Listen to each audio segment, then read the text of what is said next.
This is another example of a relatively simple track, much like the single point track that is in the previous video, but with the addition of a second feature. Okay, so in this case, we are tracking two things, his left hand and his right hand, and we're attaching an object that is able to both rotate as his hands move around and scale as he moves towards the camera. So there's a little bit more going on in this, but the technique is roughly the same as doing a single point track. So I'm going to just quickly show in this case that we have 2 points being tracked, and you'll see them following those red squares. Now I would say don't use red squares, use red dots because it's easier to find a dot, particularly when it rotates like this.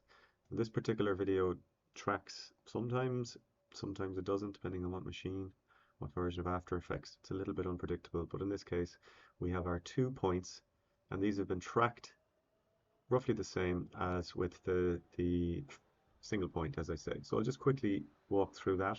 So if I select my layer, go track motion, I can start a new tracking process. And in order for me to get 2 trackers, I'm going to have to click rotation and scale. And now you'll see that I actually have 2 trackers. Very hard to see against his t-shirt, but I'll move that one over here and I'll move this one over here.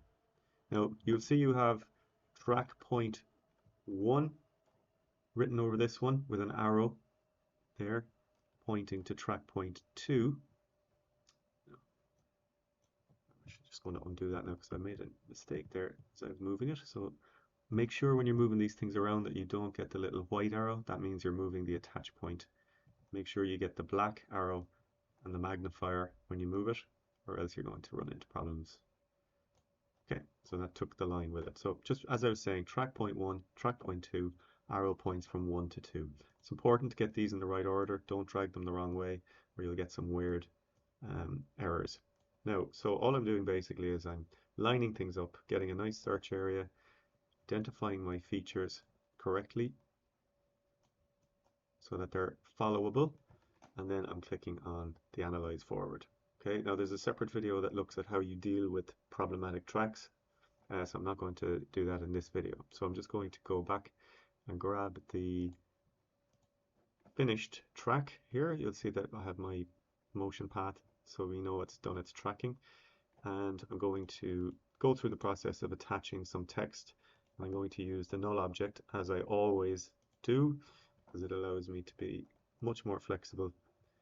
So I'm going to go edit target, null, OK, apply X and Y, OK. I have my null object, but now just create some text. Rotate and scale, and I will in fact just scale that up a bit so it covers his hands. Pop it there. Now I can line it up here actually, yeah, makes sense. I can line it up there, hitting the W key and the V key, rotate, move, and now I'm going to parent it to the null, and now it will move. So a lot of movement here, so I'll pop on the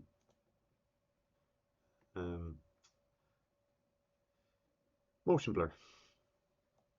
And this is an example of a 2 point track.